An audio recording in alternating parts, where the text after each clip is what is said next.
reinforcing that.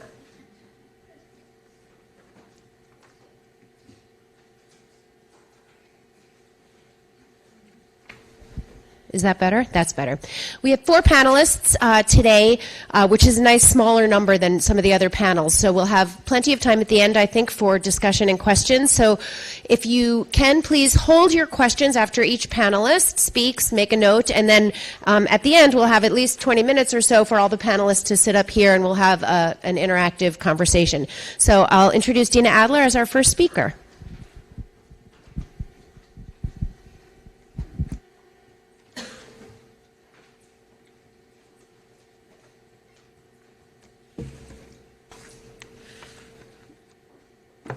All right, let's see. Can everybody hear me?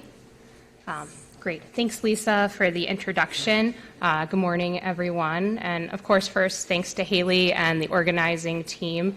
This has been a great conference already so far, and I think it's a further testament to their organizing prowess that this panel on legal and financial tools is first thing in the morning when you're all hopefully fully caffeinated. So I'm Dina Adler. I'm a climate law fellow here at the Sabin Center for Climate Change Law at Columbia Law School, and I'm going to be talking about some ways that we can change the National Flood Insurance Program in light of a changing climate, looking at strategies at the local and state level, as well as maybe some changes that can happen at the federal level. And all of these strategies are discussed in more detail in an article that came out in the Environmental Law Reporter that I co-authored with Mike Berger at the Sabin Center and Rob Moore and Joel Scotta at the Natural Resources Defense Council. So there's a link to that in the presentation if you're interested in digging in further. So I know there's probably different levels of familiarity with the National Flood Insurance Program in the room, but I think everybody knows that it's a program with rising troubles, rising debts, rising risks posed by increased sea levels and increased extreme precipitation events that contribute to inland flooding. And I started by putting up these 2 comics because I think they speak to 2 issues we're trying to simultaneously hold in our minds as we think of how to change the National Flood Insurance Program, that we're grappling with an increased burden on taxpayers. Okay, are you guys, you're not seeing this strange thing pop up on the screen, hopefully. Is there, okay, great. I'm just trying to get my screen now back to the presentation. While I was using that, so thank you. So these 2 cartoons, I think, point to the fact that we're trying to relieve a burden on taxpayers who are helping to subsidize the National Flood Insurance Program, but also the very real risks that are being put on the homeowners who are on the front lines of this crisis and seeing their lives repeatedly disrupted and their homes lost as they're stuck in these cycles of flood, rebuild, repeat. So I don't think it really needs to be emphasized at this conference that we're trying to empower those communities with the financial resources and other tools they need to rebuild more resiliently or move out of harm's way, even as we're trying to reduce the burden on taxpayers. So with apologies to the folks in the room who are very well versed in the intricacies of the National Flood Insurance Program, I'll just do a quick overview for others in the room who may be less familiar. The National Flood Insurance Program was established by Congress through the National Flood Insurance Act of 1968 and was meant to reduce the amount of federal spending that would need to be spent on disaster recovery, and was not just meant to provide flood insurance, but to encourage smarter development in the floodplains and to increase mapping of flood hazard areas. So it was structured to do this by providing federal flood insurance protection for property owners and renters in the communities that enter the program. And to enter the program, communities had to adopt these minimum standards set by FEMA for smarter floodplain development, so building and zoning code requirements and adopting flood insurance rate maps that designate the areas of different levels of flood risk, particularly the special flood hazard areas in the 100-year floodplain where a lot of these regulations kick in. So the flood insurance program has been successful in putting out a lot of policies and providing a lot of protection for homeowners, but it's also been plagued by rising debts and reform challenges. As of January 2019, the program had racked up $20.5 billion in debt, reflective of the $16 billion that Congress had already forgiven in October 2017. And as you can see from the bar chart, this has not historically been the case for the program. The debt really started to escalate in 2005 after Hurricane Katrina and has continued to be bumped up by subsequent catastrophic flooding events. And of course, with climate change, we may see a higher risk of such events as it exacerbates the factors that contribute to them. And there have been efforts to make the program have premiums more reflective of risk, but those have been a political poison pill and have been repealed. Currently, there are efforts underway at FEMA for a risk rating 2.0 program, so it'll be interesting to see how that contributes to the issue. But meanwhile, we see projections by 2100 that the floodplain, the 100-year floodplain could increase by 40 to 45%. We could expect the average loss claim to rise by 90%, so we could expect greater debts to increase in the program if nothing is done. And so one of the key factors contributing to these rising debts, and that will be further exacerbated by climate change, is the issue of severe repetitive loss properties. So the National Flood Insurance Program has paid $5.5 billion to repair and rebuild more than 30,000 of these properties that are repeatedly damaged and rebuilt in harm's way. And these properties are only 0.6% of those protected by the program, but have cost almost 10% of the damages that were paid out as of 2015. And it's not just an issue, of course, for the program's bottom line, but is evidence of folks who are stuck in a cycle of flood, rebuild, repeat, and a place where it would be helpful to provide more financial resources to make sure they could rebuild more resiliently, or that if they so choose to relocate, they have the support to do that as well. And this map shows the concentration of those severe repetitive loss properties, a lot along the coast, but some concentrated in inland areas too. So with the majority of my presentation, I want to introduce you to some climate smart strategies that are in this article that are at least some small ways we can begin reforming the National Flood Insurance Program, and not just thinking about how to change the federal program, but since the program relies on the adoption of these floodplain regulations at the local level, and states can take a number of measures to incentivize those actions at the local level, how do we work at the different levels of governance to advance progress? So that's one of the key questions kind of guiding these suggested reforms. What can local and state entities do to innovate in the face of federal gridlock? Also thinking about what are potentially viable small federal reforms that could go in, reforms that increase the information available on flood risks to homeowners, and just the information available in general on compliance and enforcement and other aspects of the program. Focusing on this question of how we break this cycle of flood, rebuild, repeat, and empower homeowners that want to relocate or who want to rebuild more resiliently but don't have the financial means to do so with the means that they need.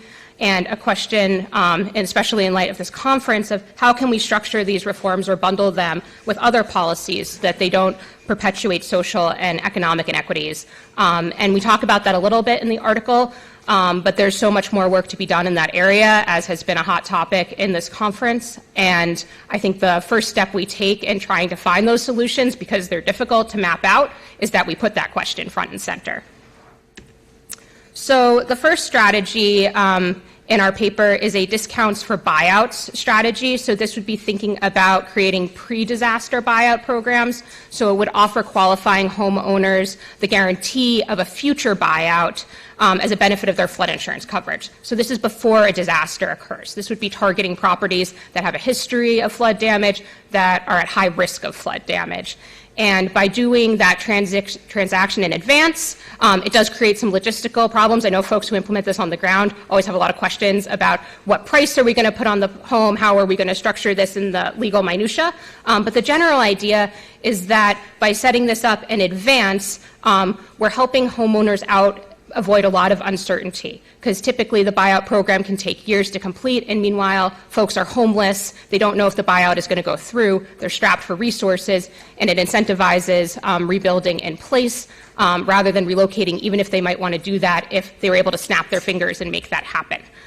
So part of how this could be structured would be to reduce the flood insurance premium as a further incentive for homeowners to join the program. It would be a voluntary program. It could be FEMA funded and administered by state and local programs, like some other buyout programs. And again, one of the key benefits is that it discourages this lag time with the typical structure of buyout programs, and would not be meant to replace those programs, but complement them as another tool in the toolkit. And it also would let homeowners remain in place in their homes until the disaster actually occurs, and again, is a way to avoid sinking dollars into this flood, rebuild, repeat cycle. So we put forward some suggested requirements for how this sort of a program could prioritize low and middle income families that might not otherwise have the economic mobility to relocate. And as I've mentioned, we're targeting properties that have the history or high risk of being damaged in floods. I think it's important to identify the communities that would be supportive of these relocation efforts. And in many cases, there are properties here that it will be more cost effective to relocate rather than rebuild if the homeowners choose to do that. NRDC has crunched some of the numbers on severe repetitive loss properties and found that for the average single family home that's a severe repetitive loss property that's valued at less than $250,000, the average property value is typically exceeded by the average sum of damages. So the second strategy that I'd like to discuss is changing substantial damage and improvement standards, which is a change that can be adopted at the local level. So for anyone who's not familiar with a substantial damage definition or standard, FEMA defines substantial damage as damage to a structure that the cost to repair will be 50% or more of the value of that structure before it was damaged. Improvement, similar idea, except it's improving the structure rather than repairing it. And the standard kicks in that when you have this substantial damage or improvement to a structure, then you have to bring the structure into compliance with floodplain regulations if it's in a special flood hazard area. So that can mean really costly elevations of these homes and other floodproofing mechanisms, but it also means that we're being required to rebuild these homes in a resilient way so that they're not going to be damaged again, which is something we want to see happening. So the issues with the current definition is that it doesn't calculate damages cumulatively. So homes could be damaged at 45% of their value, and then 5 years later be damaged at 45% again, and we just continue this rebuilding process without keeping tabs on that. 50% threshold also fails to capture pretty significant damages, so we could lower the threshold to 25%, and that would expedite this process of bringing homes into compliance. And the high threshold and the lack of cumulative calculation of damages creates some pretty perverse incentives. So this map shows homes that were flooded by more than 5 feet in Galveston, Texas. And the green dots are homes that, despite this damage, were declared to not be 50% damaged by the FEMA standard, which seems somewhat suspicious. And there's other data that the Houston Chronicle has unearthed that kind of shows a tendency to underestimate how damaged these homes are, because you're seeing folks who have just lost everything, and you don't want to slap on these further expensive efforts to rebuild a home on top of that when the program is not structured right now to provide the financial resources to undertake those kinds of repairs. But wouldn't it be better if we found a way to couple the financial resources into that program so that folks wouldn't be just rebuilding to the status quo and then have this problem occur again several years later? So I think we need to push ourselves to come up with how to do that. So we started digging into a little bit of the data to just see if there are communities who are adopting either cumulative standards or lower threshold standards. And some folks may be familiar with the community rating system. When communities adopt these higher floodplain regulations, including these types of standards that I'm talking about, they can get reduced premiums on flood insurance for their citizens. And from getting some data that hadn't previously been available, we found out that about 400 communities do receive credit for cumulative standards and 25 communities for lower threshold standards. So communities can and are doing this, but a lot more could. And we could be learning from these communities that are already doing it and distilling further lessons. There's also a way that states can help incentivize communities to adopt these standards. Many states have model flood ordinances, and there can be language in these ordinances that lay out these different standards. And a handful of states have already done that as either an alternative option to the FEMA language, or in some cases replacing the FEMA language entirely with these lower threshold or cumulative definitions of damage and improvement. So more work to be done there to increase the number of states taking those actions. And the last strategy that I want to discuss this morning concerns state and federal flood risk disclosure laws. So the map you see out there is a rating of flood risk disclosure laws by state. The red states are 21 states that lack any statutory or regulatory requirements to disclose a property's history of flood damage or whether the property is located in a floodplain. So that means that as a home buyer making one of the most important financial decisions of your life, you don't know if that home has been damaged or is very likely to be damaged by future flooding. The states in green and yellow designate states where there are laws that you have to at least disclose to a buyer before the point of sale whether the property is in a floodplain. And the green states are 20 states that are requiring disclosure of previous flood damage to structures on the property. So this is an action that could be taken at the state level to improve the regulatory requirements here. And some of these states do have case law that further supports taking actions to disclose information or incentivizes it, but we really want to see this enshrined in regulatory policies. The federal government could also complement this by making it a requirement of the National Flood Insurance Program that states adopt better real estate disclosure laws. They could create a clearinghouse of information for buyers to obtain information on the properties that they're thinking about purchasing. There's actually, as some people in this room might know, a bill that just went through committee in the House that would make that information available to buyers. And we also could hope to see from the federal government larger transparency measures to make more data available to the public, not only on flood risks, but on severe repetitive loss properties, on compliance and enforcement issues, because only if that information is available can we start thinking about how to reduce those risks at the local and community level. So I think I'm nearing the end of my time here. But the general takeaways are there are a number of measures that can be taken at the local, state, and federal levels to start addressing the risks faced by the National Flood Insurance Program due to climate change. And we certainly still have a lot more homework to do on how to make sure that those issues are addressed in a way that really helps folks who have limited economic mobility and helps empower them to make the decisions they want to make to rebuild resiliently or relocate. So thanks very much. Looking forward to your questions.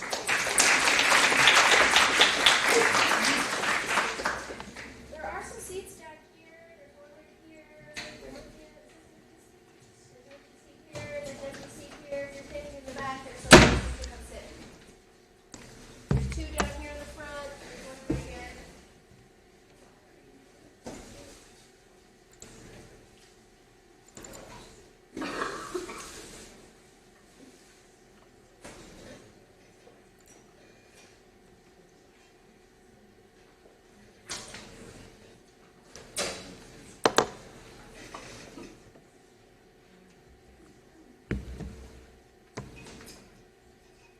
Morning. Thank you for bringing this group of researchers together and practitioners. As you may have guessed, I've come from a fairly long way, so I've come from New Zealand. I'm a researcher with the Deep South National Science Challenge, which is a science challenge that is focusing primarily on adaptation to climate change in New Zealand. And today I'm going to talk about a methodology for valuing the price of climate risk in coastal properties. This approach has application to any location that has escalating hazards under climate change, but I'll focus initially on coastal hazards. And in honour of the presentations on Wednesday night, I wanted to recognise some of the exclusions to this model. This is looking at a pricing piece. It's not looking at what value should be. And so it doesn't address social, cultural or ecological loss. It doesn't address the distributional impacts, and there definitely are implications of this for that.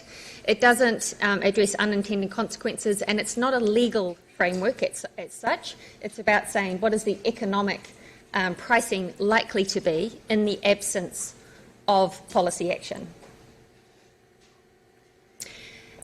And the core of the concept is that we continue to have this development, intense development in hazardous locations. And what we've seen is that there's some early evidence that there's some very modest adjustment of prices. So Jesse Keenan's work identifying climate gentrification, there's a very small difference in pricing. But in reality, low-lying coastal property is effectively has a time limit on it. And that time limit is converting permanent ownership rights into temporary use rights. So the expectation of owning a property indefinitely is currently embedded in the prices of these properties, but in reality, it's converting into temporary use rights without any action by anybody. The owner of that means that those properties are effectively converting into leasehold property. They're moving from fee simple or freehold into a fixed term lease. Because of that, there is the expectation that you might be able to get an extension or you might be able to remain in place indefinitely doesn't take into account the fact that the owner of that lease is not an organisation or the government. The owner is nature, and you can't negotiate with nature. Nature is determining how long you can safely remain in place. So this is a stylised model that we have built to look at how you might price property. And this is an example of a location with, in perhaps a 1 in 200 year zone. It's a property that would otherwise be $500,000. If it has an expected lifespan that it will last until about 2100, you would expect to see the value of that property to rise in the short term, and then it will fall at the end. So even because of the expectation that you're able to use that property safely in the meantime, there is actually quite a modest discount. So there's only this the 97% value, there's only a 3% discount in today's dollars for a property that was going to need to be evacuated in 2100. And we have an example in London. Is one of the largest liquid markets of leasehold properties, and this aligns with what they have in London, is around the discount for a 100-year lease is about 4%. Now that's 4% even though you're expected to continue to pay lease payments during that time, and there's an expectation of option renewal. But if you were to look at, so that's an example of how a lease might look, but I'll talk through how changes to our climate is likely to impact that and bring that time forward. A key piece in the developing this model is we identified the impact of insurance retreat. This is a location in Sydney. It was a storm that took out 50 metres of frontage. It wasn't a particularly big storm, it just came from a different direction. You'll see that there was rock armoury in place, and that's a swimming pool, not a spa pool. What we found in the literature review is that there is a range of thresholds that private insurers are looking to apply when they withdraw.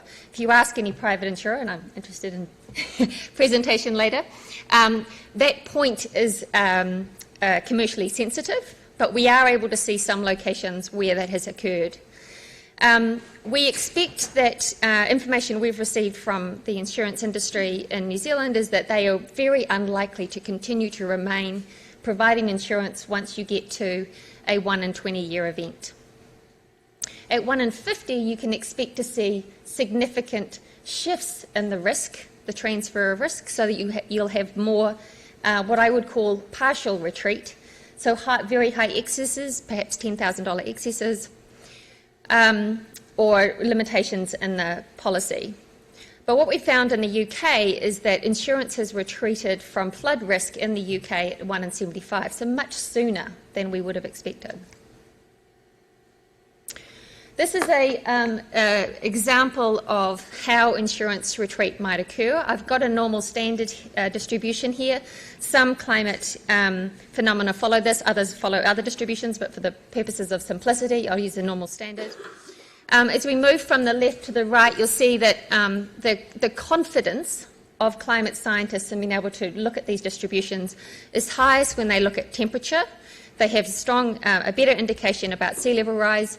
The future distributions of precipitation are much less certain, and storm surge is even less so. So what I've got here is showing what the events you would expect to see that are insurable. So the small square black triangle are the events that you would expect to see insured. And that's, this is using a 5% a 2% annual exceedance probability. When you have a change in the distribution, the mean doesn't change very much in the sense that it will feel familiar to people. So the mean that you had in the old climate, in the new climate, you will have experienced about 1 in 6 years. So the new mean will feel familiar. But what you see are these very big shifts in the tail. And you have a massive increase in the size of the risk. So a risk that might have previously been a 1 in 100-year event can convert into a 1 in 20-year event. That's a 5 times increase in risk. Insurers are going to want to maintain their threshold. So they will shift with those distributions. And their new threshold will be the red triangle. Anyone between the red triangle and the left-hand edge of the black are likely to have lost insurance. Now, with climate change, you can expect to see not just a shift in the distribution, but a change in the distribution. And so there's even a greater retreat. So what I look at is how much that distribution is shifting. What is the sigma? What is the signal to noise? When we started looking at this model, we identified that insurance retreat was likely to be the first piece. But once you lose insurance, then credit retreat and the ability to get a mortgage becomes much more difficult. You then reach a point where you lose infrastructure, where the costs of maintaining the road to your property becomes so great that your local government is unable to maintain it. Your house might be fine, but if you can't get to it, or the pipes and the wires that come to your house, means that there will be a transfer of cost to you to be able to continue to remain in place.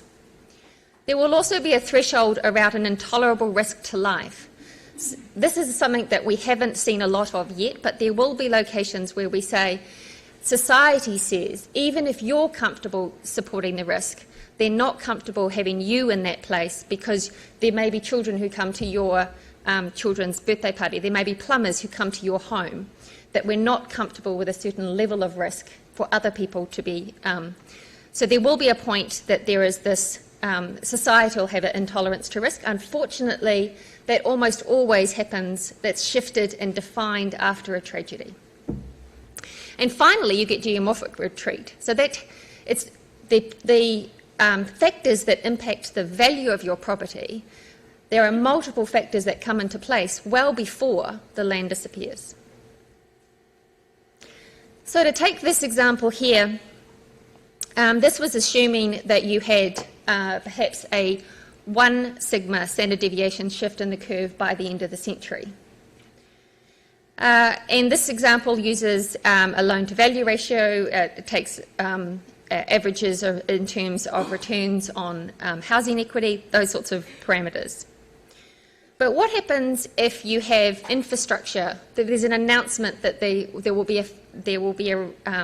infrastructure will no longer be maintained. Then you start to see a drop in that value on the far left-hand side. So the value that was previously 97%, a 3% discount, now becomes a 95% discount. However, if that distribution shifts faster, then there's a much greater impact on the value of the property. So if you have a 1% shift in the distribution by 2050, then the costs of remaining in place become so great that the value of the property today falls. At the moment, we're not seeing, there's only a very modest recognition of this in the markets. But I would argue that in locations where we can expect to see this sort of distribution shift, you are likely that those properties are effectively 30% overvalued. You might then say, well, what if we make those locations more resilient? We build the accommodation, we seek to accommodate the water. So, for example, if you were to reduce a damage function with accommodation by 40% to 20%, it buys you a bit more time, but not a lot. And I would argue the difference between these two numbers is the maximum that you should spend on that accommodation. So the difference between the 66 and the 73 is all you should spend on that accommodation, because it's only buying you that much more time.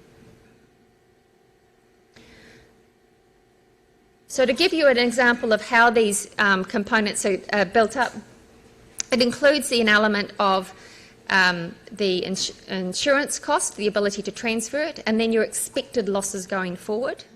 The change in the cost of capital when you can no longer use a home property as collateral. The cost of maintaining infrastructure when infrastructure is turned off. And so that gives you an example where locations are currently are already in a higher hazardous zone, then you would expect a greater discount to begin with. So this is another example where you've got this 1% change in the distribution occurring by 2050. And again, accommodation, there's only a small amount of justification for spending that money on accommodation. But we'll wait till after.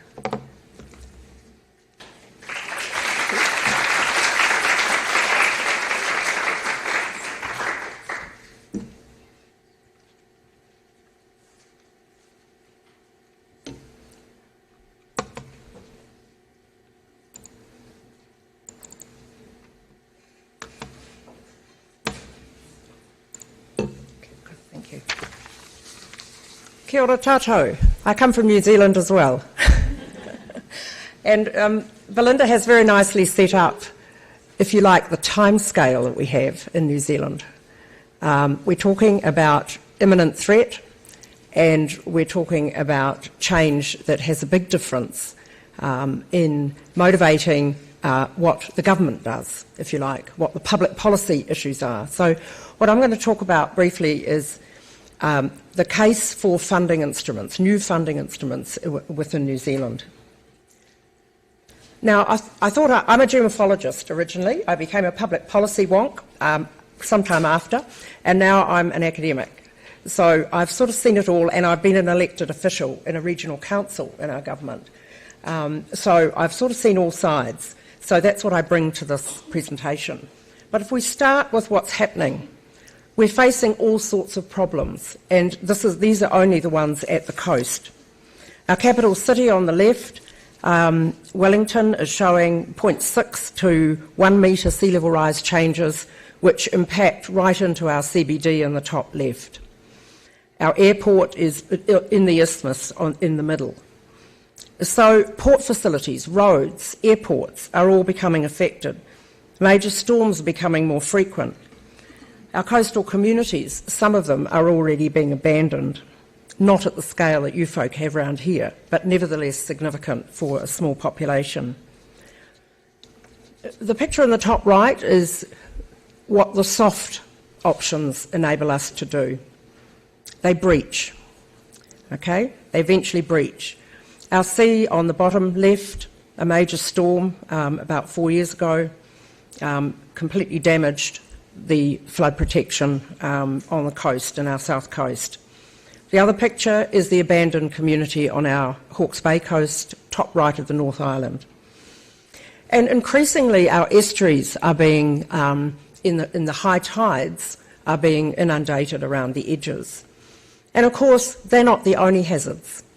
We have earthquakes, we have landslips, we have droughts as well. And so we're sort of facing some multiple hazards. So these are the sorts of challenges for decision makers. We have compound hazards and they have cascading impacts, as we've heard from a number of speakers already at this meeting. They're going beyond the capacity of our resources to adapt. Costs are large and they're falling arbitrarily and unevenly. So the biggest challenges are actually social and political. And so that's why we're looking at what are the governance arrangements, and in particular, how do we fund this? How do we deal with these issues from a financial situation? Now, over the last couple of years, I chaired the New Zealand Climate Change Adaptation Technical Working Group, which was reporting to government on the stocktake of what adaptations actions we'd already taken and where we might go in the future. In this conceptual diagram were the essential interdependent elements that we put forward to the government. The middle ones we called the foundational actions, to have a national risk assessment, national adaptation plan, and importantly a monitoring arrangement to actually gauge what progress we were making, and that needed to be independent. There were, however, some immediate actions. They have now been incorporated, the ones in the middle, into the Climate Change Response Carbon Zero Amendment Bill, which is before our Parliament currently, expected to be passed by the end of the year. And that includes our national targets for emission reductions, as well as some important provisions for adaptation. Sadly, not funding at this stage, but measuring and monitoring the risk and enabling adaptation to take place. And the important bits of this were also that our administrative arrangements for planning and some of the legal frameworks are across a whole lot of legislation and very poorly aligned both in time and in substance as to what can be done. Some of them cancel each other out. We have a Building Act which is a code of its own legally and it doesn't interact with the major planning law. So there's some gaps in the system, and consents for land use development are still being issued in low-lying coastal areas. Okay? So we have a problem. And the problem is about leadership. The problem is a political one and a substantive one.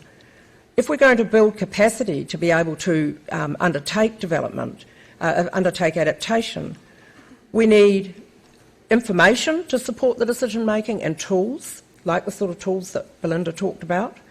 We need to build capacity and capability to do that, and importantly, we need the funding instruments that are appropriate to fit the sort of problem that the moving mean showed in the tail of Belinda's diagram.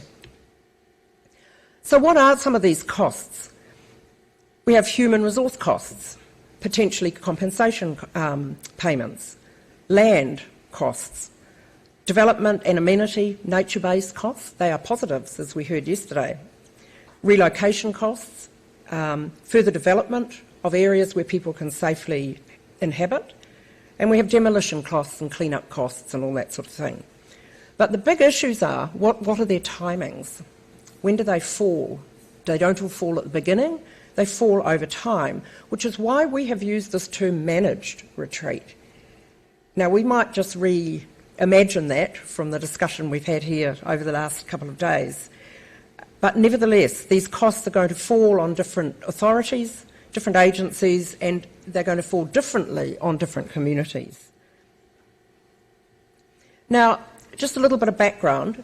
New Zealand's current policy settings, we're a unicameral government with devolved functions by Parliament to local and regional government, regional and local government. Regional government deals with the common pool resources, if you like, water, air, land, and the local government deals with the use of the land through consents primarily and planning documents.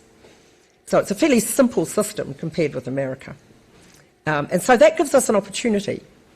But however, our history has been one of ad hoc reactive and post-event response. And that has been largely driven because we have earthquakes. And they happen a lot, but we get big ones occasionally, as we have had in the last decade. And so our instruments are designed based on reaction to big events, if you like. Now that's a problem for climate change. We have insufficient pre-event risk reduction. We build back in the same place. There are few incentives to build back better or somewhere else.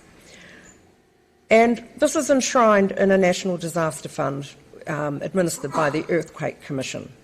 It's retained that name because that has been the dominant disaster in New Zealand, although floods are actually the more frequent calls on that fund. That fund was significantly stressed in 2010, 11, 12 when we had the big Canterbury earthquakes, and it has been largely depleted and it is now being built up. So that raises an issue of, well, what do we do about climate change on top of all this that may be making claims for limited things around flooding of land, which it does cover, but mostly the other disasters are not covered by it. We have a small agricultural one for droughts, a tailor-made one for droughts. But again, putting people back in the same place and developing land, continuing to develop land in largely unsustainable places over time. But we also have a high level of property insurance. So if we were going to design something for adaptation, how would we do it? What were the principles? And these are some of them. It has to be proactive, preventative, prudent, precautionary, participatory, and there are lots of other Ps, okay? It has to be fair and effective. It has to be coordinated, which it currently isn't really at the moment. And we have to have a flexible framework. Because of the change that you saw in Belinda's distribution curve, it has to be based on durable, multi-party political agreement. Otherwise, it will be changed every time the government changes. And we can't have that. Not for something like climate change. We need, effectively, institutional transformation. So, my colleague Jonathan Boston and I, he's a public policy, political science professor at Victoria University, and I thought, well, our interests came together on this. He's been working on anticipatory governance for some time, written books on it, and we got together on this idea of how would you design a fund. So these are essentially the major goal is to reduce risk. And we have to keep that front of centre in our minds. But it has to be equitable, durable, predictable and consistent. And, of course, that makes it credible and legitimate. It has to be transparent and accountable, fiscally prudent, sustainable, and most importantly, it has to avoid moral hazard. We do not want to be putting out public money into putting people back into places that are in harm's way and creating inequitable distributional issues.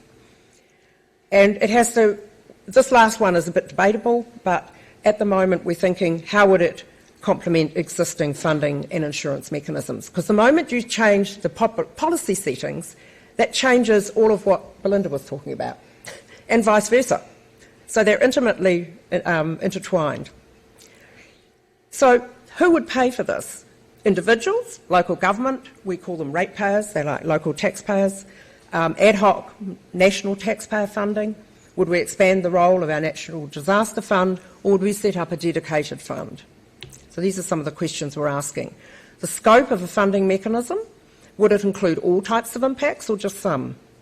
Would it be new, additional, large and ongoing adjustments, or would it take into account small adjustments? Would it fund major hard protection, or would that be regarded as temporary investment of money and become sunk costs over time? Okay. Would it fund managed retreat, infrastructure costs? Would it be a single or a multiple fund? And I highlighted these last ones because they're probably the trickiest. Where does the public and private benefit fall?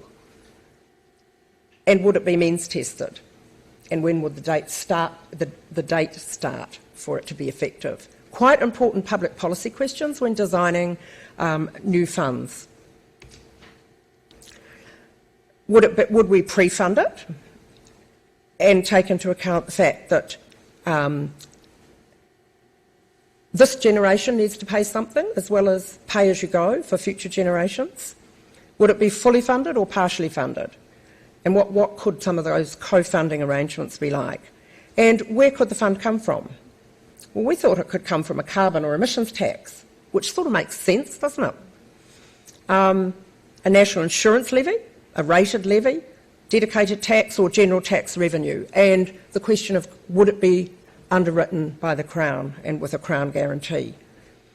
Now, some of these points come from our experience in having other funds in New Zealand. We have a New Zealand superannuation fund which has some of these design elements in it. And it is available to everybody over 65, and it is not means tested.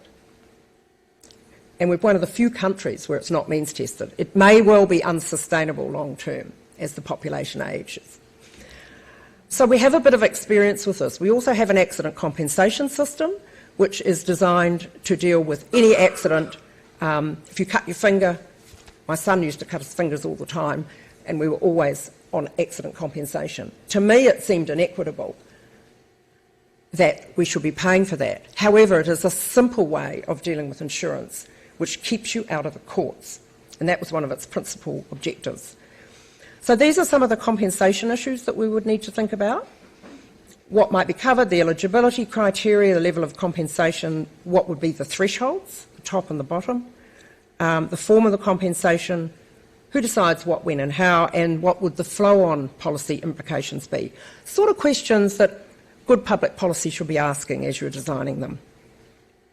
A possible model could be a statutory body under its own act with a mix of funding sources, and it could be for both public and private. The statutory principles and the criteria for allocating funds would have to be developed, and this issue of pre-funding and post-disaster funding and how the two would interact. So that's just a sort of very quick snapshot of the sort of questions you would ask if you were designing some sort of fund to deal with adaptation. For it to be effective, it needs cross-party political support. Now, the New Zealand Superannuation Fund I just mentioned has that. And it was a bit of a coup, really.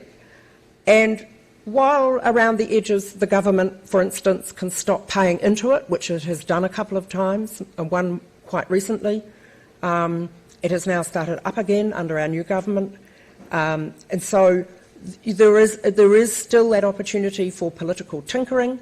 However, the fundamentals are agreed across parties. And that's really important with climate change to get sustainable adaptation.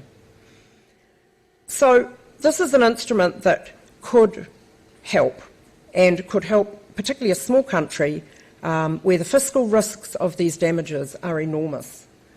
The GDP impact, I've forgotten the exact figure, but the GDP impact of the Canterbury earthquakes had a significant effect on our economy for a period of time. Having tailor-made funding is essential both for equity but also for dealing with the very nature of the climate change problem, which is a changing risk.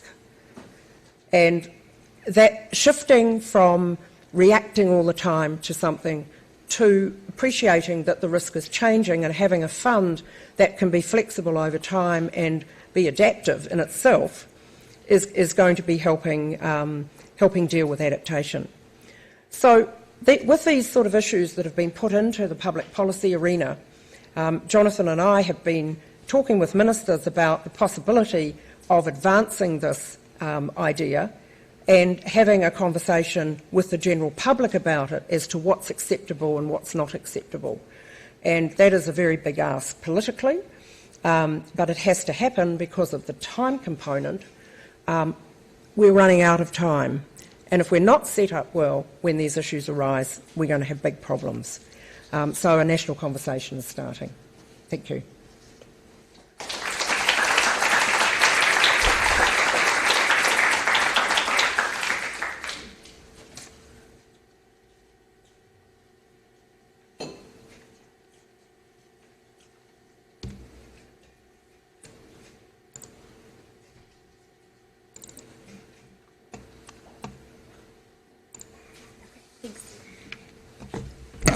thank you to the last presenters for sort of setting up the stage on the role of the private industry. My name is Rohini Sengupta. It's really nice to be here at Columbia. I actually spent my undergraduate years here, so it's very, very nice to sit back. I didn't sit in the law school. We weren't allowed in here, but it is nice to be back. I want to talk a little bit about who I work for, which is Willis Towers Watson. It's an insurance brokerage, so we connect risk to capital. And that's important because Willis doesn't necessarily play in the homeowner's insurance space, so the more individual, the one-person, single-family policies, unless I think you're a very rich person, and then we do have a private lines business. But we do deal with risk at the aggregate level. So we're talking about corporates and large kind of corporate entities, and then we're also talking about insurance companies, and we play a lot in the reinsurance space. I hate to say that the view from the private industry, there isn't necessarily a very coalesced, concrete view on managed retreat. And I'm going to caveat all of my presentation by saying that because there hasn't been that much kind of concerted effort, especially in the U.S., on exactly deciding when private insurers will retreat, as we were saying earlier, it's a commercially sensitive topic. This talk is very much my impressions and kind of results of interviews and stakeholder work that we've been doing. But I would like to talk about the view of the industry, not only at that individual homeowners level, but also at the more aggregate risk level, so talking citywide, society-wide, and then going into the reinsurance market. I will say that in this day today, that many private insurers do believe that they want to play a role in homeowners flood insurance in the U.S. And we can talk about it a little bit, but that's mostly because the private industry writes very, very little home insurance for flood in the U.S., around 3.5 to 4%. Most of that is being written by large European reinsurers and Lloyd's of London, which is a specialist syndicate.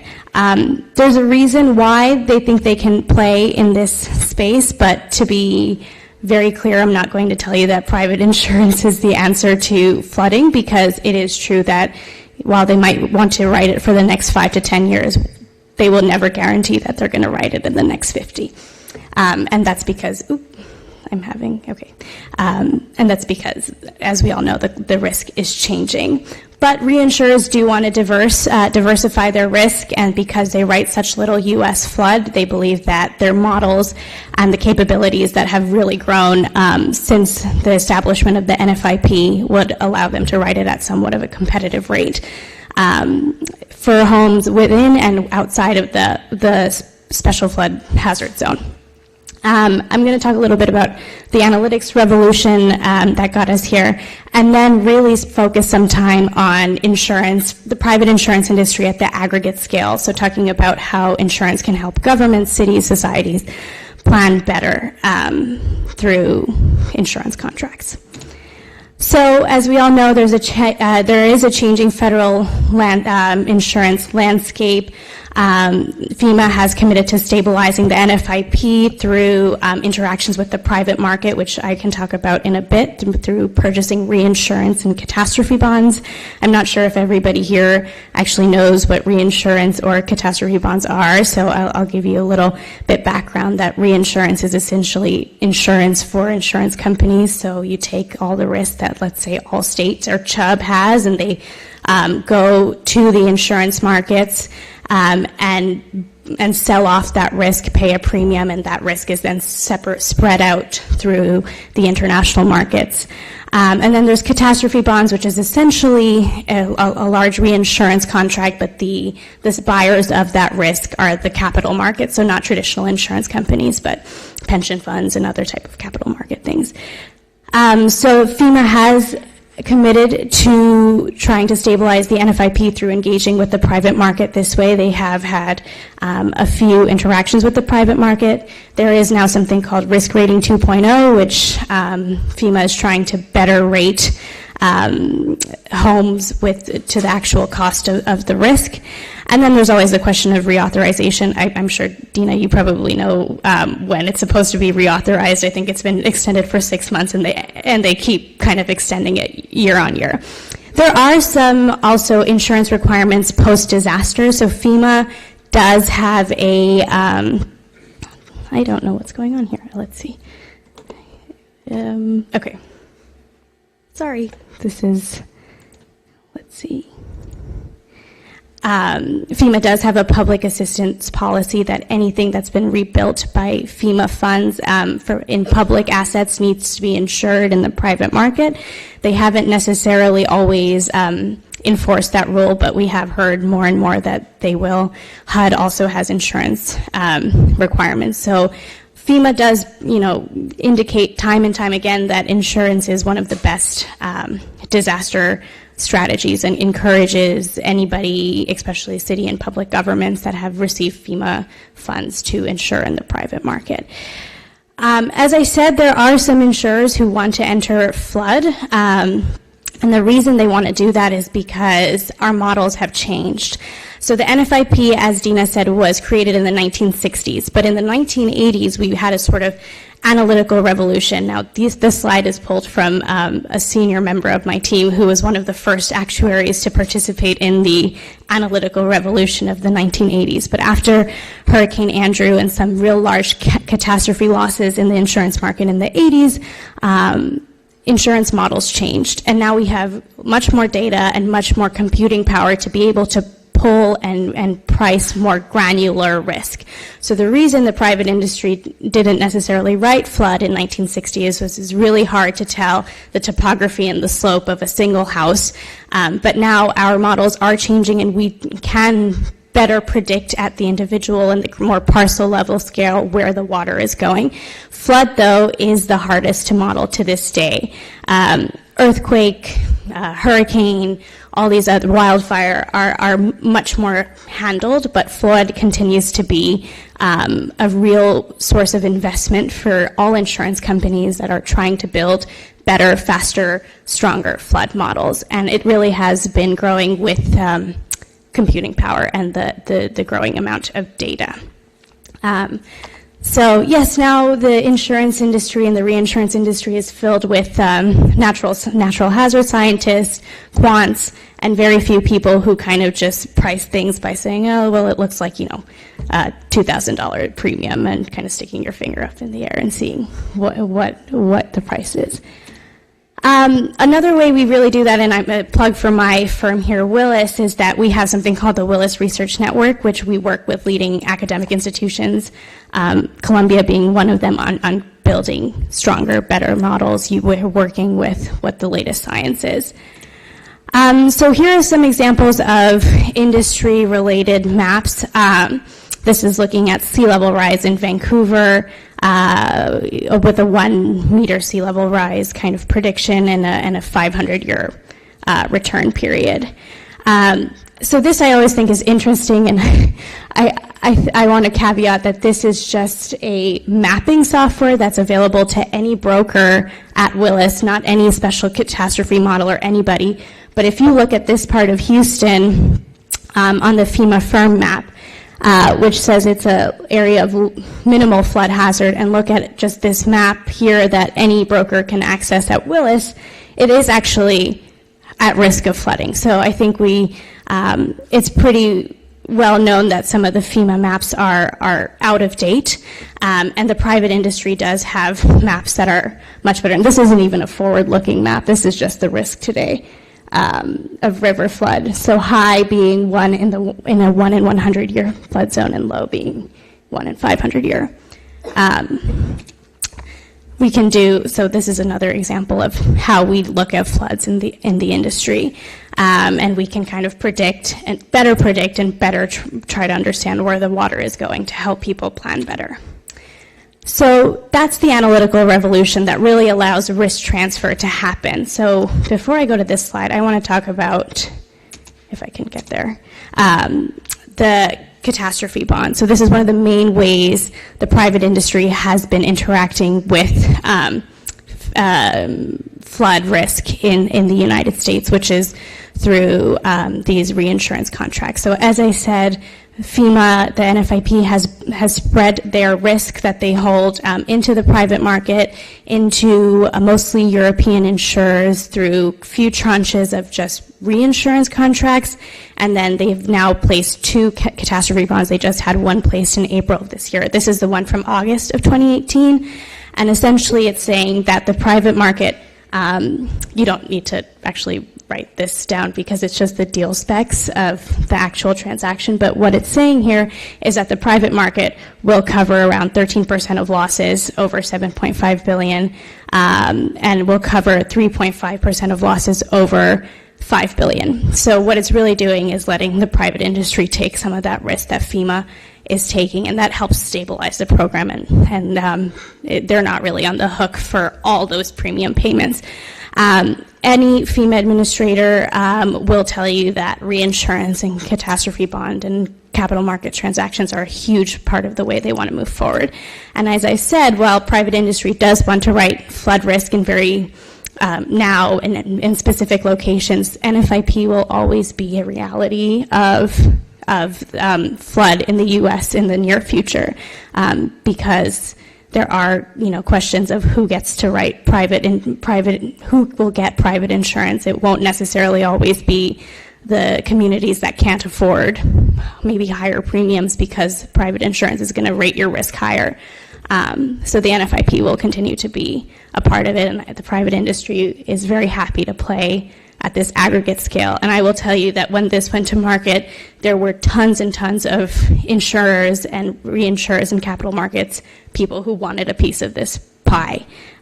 It's not necessarily a very hard sell because it's just diversified and at the aggregate enough level that we can model and predict the risk. But then there's also what insurance can do outside of the NFIP.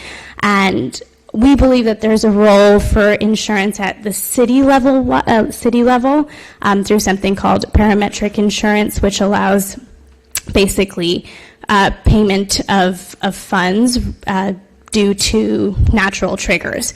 So instead of waiting for a loss adjuster to come and say, City Hall flooded this much, what we can do is pay you based on the characteristics of the event that happened. So for Harvey, if the city of Houston had taken out a parametric policy, which they didn't, they could be paid basically based on rainfall. And these payments will happen they're fast, verifiable, and happen within 14 days. So parametric insurance is very helpful to cities sometimes because they know how much they're going to get. They know when they're going to get it. You don't have to wait on FEMA and the Presidential Declaration of Disaster Declaration to get it. And you can use these payouts to do anything, including maybe paying for people to move, helping them with evacuation costs, making funds available to your citizens, or paying overtime costs post-disaster. And then we're trying to move this to something called forecast-based financing, which is something the Red Cross has been doing internationally, which is essentially trying to predict where people are moving to based off satellite imagery and other types of work, and getting financing there earlier. So what you could essentially do is, if you know that there's going to be a movement of a population due to climate-related issues, you can pay receiving cities to help them understand the burden of these new incoming residents of your city. This has happened successfully twice in Uganda, Peru, and Togo. Uganda was a flood event that they helped pay neighboring cities to take these. There's not much on this slide because it's still something we're trying to pilot, but the Red Cross is really one of the main parties to this type of work, working with the private industry. And then the other thing the industry wants to do is invest in natural capital and ecosystems. There's been insurance placed on coral reefs because it can reduce, healthy coral reefs can reduce storm surge. So if we can insure that coral reef and make sure that it continues to do its job after it's been damaged after an event, insurance companies are very interested in writing this type of risk. This happened in the Mesoamerican Reef. There's one policy currently in place in Quintana Roo, and Willis is working on one here in Belize, Guatemala, and right off the coast of Mexico here as well. So while insurance might not be able to answer the single-family home question all the time because insurance will retreat, there are other places that insurance can play depending on where the risk is held at the aggregate scale. And I'm happy to answer any more questions, but I think I'm out of time. Thanks.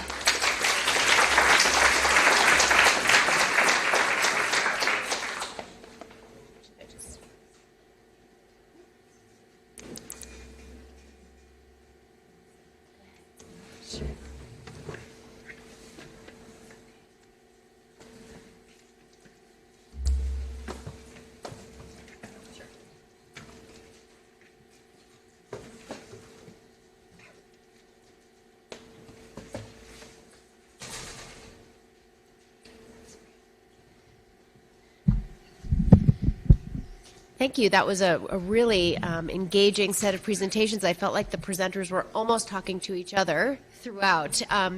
So we have about 20 minutes for discussion. I have some questions that I could pose, but I think I'll start by opening it up to the room. If you have questions, please make sure you use your microphone so we can capture it on the audio. Yes, ma'am. Hi, really interesting presentations, by the way. I actually kind of had trouble picking one question. I work at a nonprofit, and we do a free program in flood-prone areas that basically helps people like become aware of their risk and get some elevation certificates and works on their insurance. So I'm particularly interested in incentives for 1 to 4 families in New York. And my question was for Dina Adler. And one of your recommendations, you mentioned a pre-disaster buyout program as a flood insurance benefit, which I thought was a really interesting idea. But you said something about potentially capping that at like a $250,000 home value, or having a cap based on home value versus what your costs would be repetitively. So I was curious if you had any ideas about how a recommendation like that might work in somewhere like New York City, where the home values and the property values are very high, even for low to moderate income homeowners. Yeah, that's a really... Turn on your mic. It's on the actual... Thank you. Can you hear me now? Yeah, great. So that's a terrific question. You know, we're at the beginning of trying to figure out how this works. And, you know, whenever you start with these sorts of like pilot programs and strategies, I think you want to see how they're going to work at a smaller scale and the lowest hanging fruit, and learn from those experiences. I think as we think about more strategies for working with insurance, private insurance, as long as we can, and coupling different strategies, maybe we can use that to make up some of the difference for more expensive properties, and we can kind of use triggers like parametric insurance and like work together at the city to maybe subsidize some of that difference. But when we're looking at the FEMA funding, it's a much easier sell for these properties where we can look at the severe repetitive loss and say, hey, it's actually more economically efficient to relocate folks than to rebuild in this way. So as we're able to like tease in more of those tools, I think we might have some more creative strategies for how to do that with more expensive properties. Yes, sir. Make sure you're speaking into the microphone. I've heard the metrics being human morbidity, mortality, monetized values, including infrastructure, present and future, ecosystem costs. Architects are just beginning to more seriously address embodied carbon costs. And on the fringe, a few are adamant, you can't build your way out of this. Just look at the numbers of buildings. It's impossible. You know, metrics, how fast we have to get there. You have to repurpose your way out. So the constraint is the carbon budget. You want to reuse everything you can as long as you can. And do you hear any of that discussion in your discussions? Is this a question for for everybody? Anybody want to take a crack at that?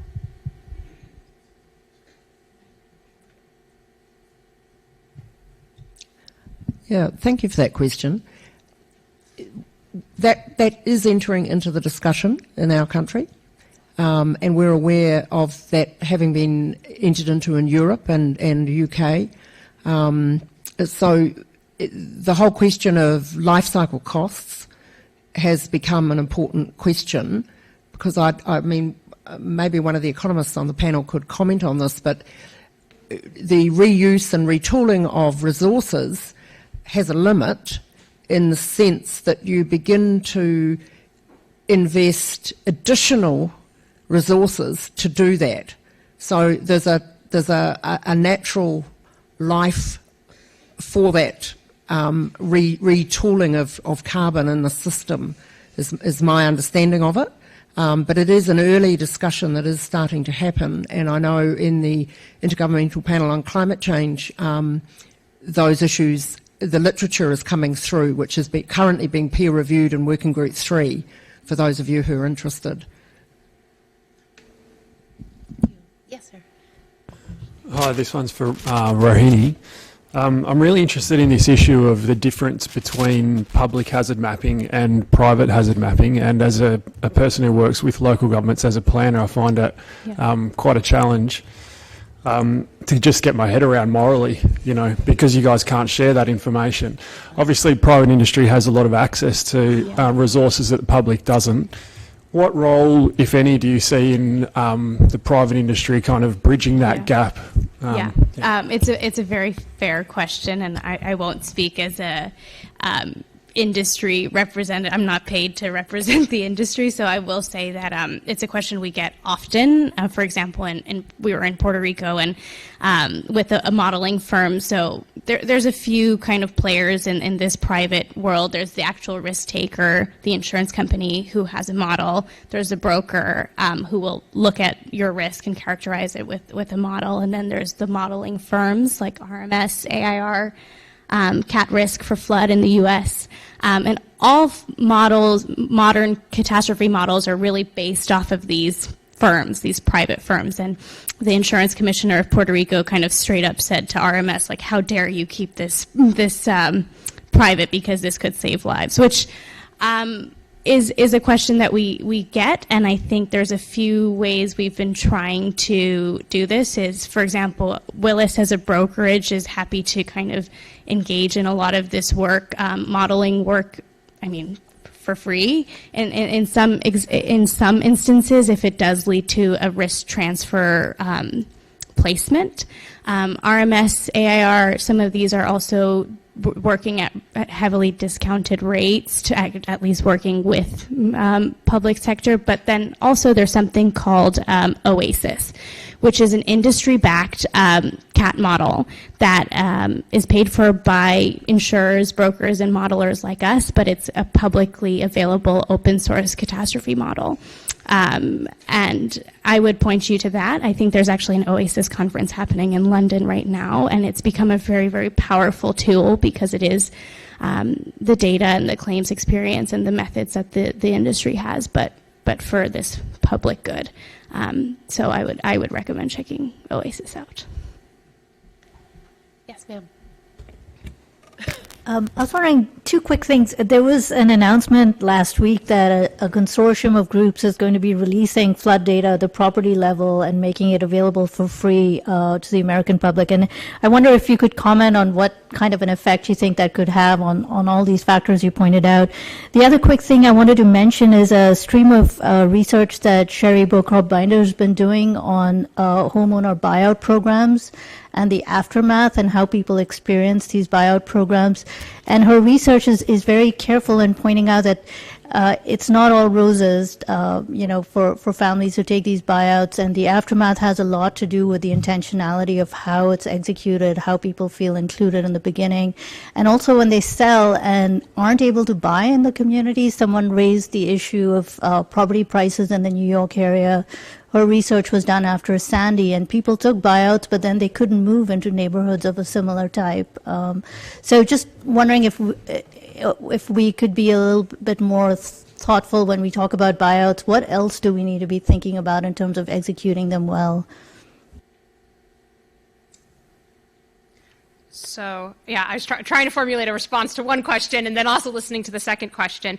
But at the most basic level, with the first question and thinking about the release of flood data, I know NRDC is crunching a lot of numbers with the data that was just released by FEMA and thinking about how we dig further into that claim data.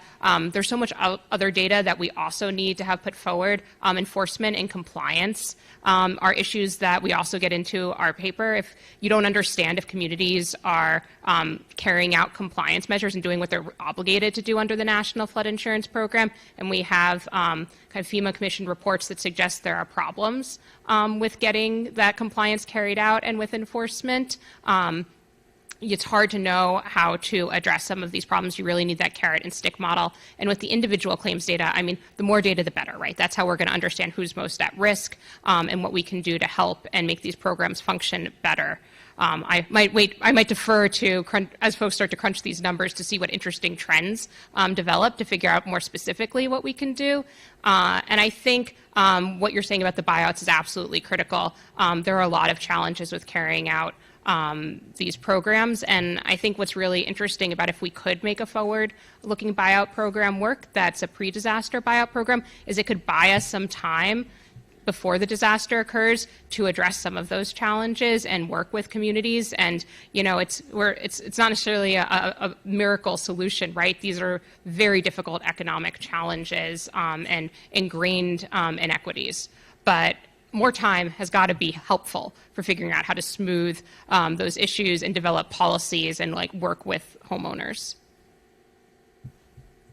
Yes, ma'am. The question is for Rohini, I think. I'm with the Nature Conservancy, and it's always nice to hear about the coral reef insurance example. Mm-hmm. And I'm wondering that example works in part because the beneficiary is discrete and identifiable, mm-hmm. and so the policy owner or the policy holder is discrete.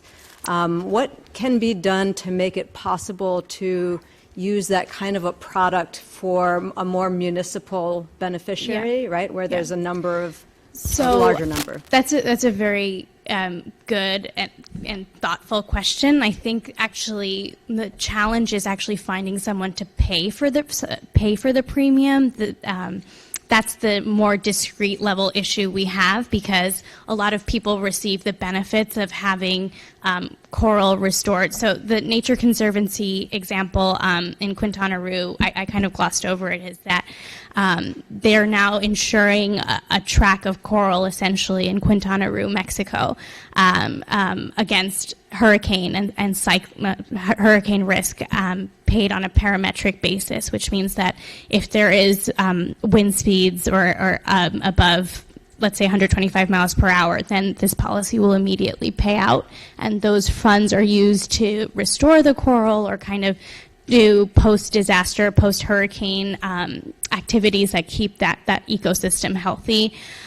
So the benefits of this are far and wide to property owners on shore who are experiencing less flooding because the coral can reduce the impact of the surge, to the tourism industry who are, experiencing people coming because they want to go see the coral, and to, there's tons of benefits.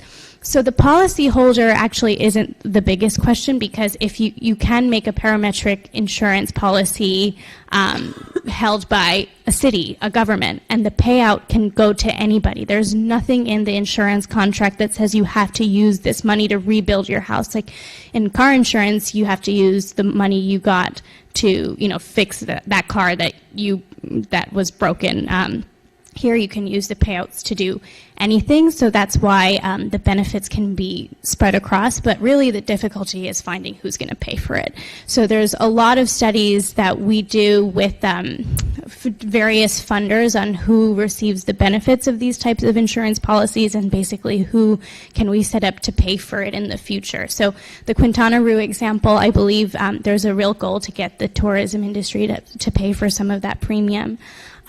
There's other examples of governments just paying for it themselves. A lot of these examples started in developing countries where multilateral and donor institutions would pay for the premium initially, and then as they were set up as insurance mutual, so as these insurance companies then receive less losses, they can use those reserve funds to pay premium again. And it's just really budgeting, taking 5 or 6 years to understand how much the budget is and line iteming it into your budget. But actually the policy holder can be the most, aggregate form, and it's up to, if it is a city or a government that's taking it out, how they want to pay for, how they want to use the payout.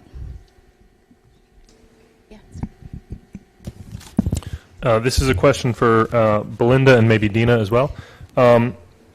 Both of you talked about policies around retreat and adaptation that would end up having an impact of reducing property value and therefore lowering the tax base. So whether it's talking about planned infrastructure retreat, which is going to lower the immediate value of homes, whether it's flood disclosure laws, which would presumably be reflected in the price of that property, while at the same time we're hearing about the tremendous expense of adaptation and retreat and the kind of new infrastructure that's needed to move communities back. So I guess my question is sort of how do you talk to a decision maker about advancing policies that are helpful for retreat but that are going to serve to actually lower the tax base that's needed to help with retreat? So the approach. The approach that we've looked at is that helping them understand what will happen if there's no policy action. So there will be that loss of property value over time. What we found with empirical research is even where there are disclosures, people are very resistant to actually adjusting that expectation of value. So there tends to be a little bit of, there's definitely anxiety and almost a panic about these disclosures, but what we've found is when we've tested it, people are very good at ignoring low probability risk. So what we found is that they actually respond much more strongly to the certainty of losing insurance or the increase in insurance premiums than they do to the low probability of a disaster occurring. So helping them understand, helping those local government officials understand how that is likely to impact in the future. The other key piece is we're finding from the insurance perspective, and I guess picking up on your point earlier, at the moment there is this real, very strong sense about commercial sensitivity and what the insurance industry can be expected to provide. I think we're likely to see a shift in that. There's going to be this concept of social license to operate move into the insurance industry and much higher expectations about disclosure. At the moment, we're seeing conversations between the insurance industry and local government saying, if you put these defences in place, we'll be able to remain and then your properties will be. But that's only for the next 12 months. And so there is an incentive on the insurers to remain in market, but the local government is effectively making investments that might be for 10, 20, 50 years. That's a very important point because I've been party to conversations between local governments and these modeling agencies who are kind of characterizing a view of risk in your neighborhood for all the businesses and all the homes, essentially the premiums they're going to pay, whether it's through reinsurance or normal insurance. And it's not a conversation that, city governments think to have, or even modelers necessarily think to have, is, well, why don't we actually go talk to the people who are building, doing rebuild by design in Hoboken, and seeing how that will actually reduce flood risk and make sure that's appropriately reflected in our models. It is a conversation that I believe that, you know, the industry wants to have, because we do want to continue to write insurance in places that people want to live. So we want to make sure that we being, you know, the underwriters want to make sure that the risk is appropriately reflected. But yes, it is only, you know, for the next, you know, 5 years, 1 year, 5 years. It's hard to say what's going to happen in 50 years publicly. I think every insurance company actually does have a view, but they're not regulated to share it, and they won't. I just want to comment further on that while insurance currently is a signal to a public policy agency, the larger realisation that the risk is changing and getting much worse, and their liability for reducing risk becomes the greater motivator, okay, in the longer term. And we're just at the cusp of that at the moment in New Zealand, where local government now see a central government framework that is coming, and much greater leadership nationally, which can provide, if you like, the confidence that they can go forward and start having those conversations with the community about what the next bit is, including managed retreat. And since we're going down the line here, I'll just add on to that we do see really concerned public officials who care about their constituents making these decisions that will affect their financial life so heavily without adequate information. Since that map came out, we've been contacted by folks in the state legislature of at least one state that got a bad rating and said, okay, how do we do this better? We want to protect our homeowners. So just making it clear to folks that their homeowners and home buyers are not protected in this way can be very effective too. We probably have time for one more question. Yes, ma'am. Hi. So I was wondering how your ideas project onto a city like New York, where it's often not individual homeowners, but it's, you know, massive developments, 30-story buildings. Is there a difference between rebuilding and new zoning that enables like more dense building? New York City right now has its in the open commentary period for the zoning for coastal resiliency. Do you have thoughts about how New York could do a better job? What is the role of the SEQR, CEQR, et cetera? Thank you.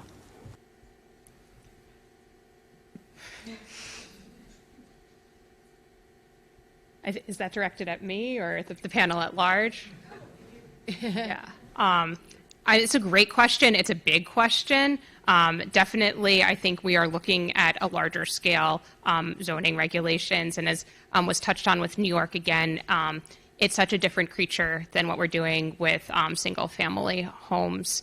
I think we could have a pretty extensive conversation on how we would have to adjust a lot of those recommendations for New York. I don't mean to punt the question, but I think maybe that would be a little bit better to get into after the panel and we can chat more.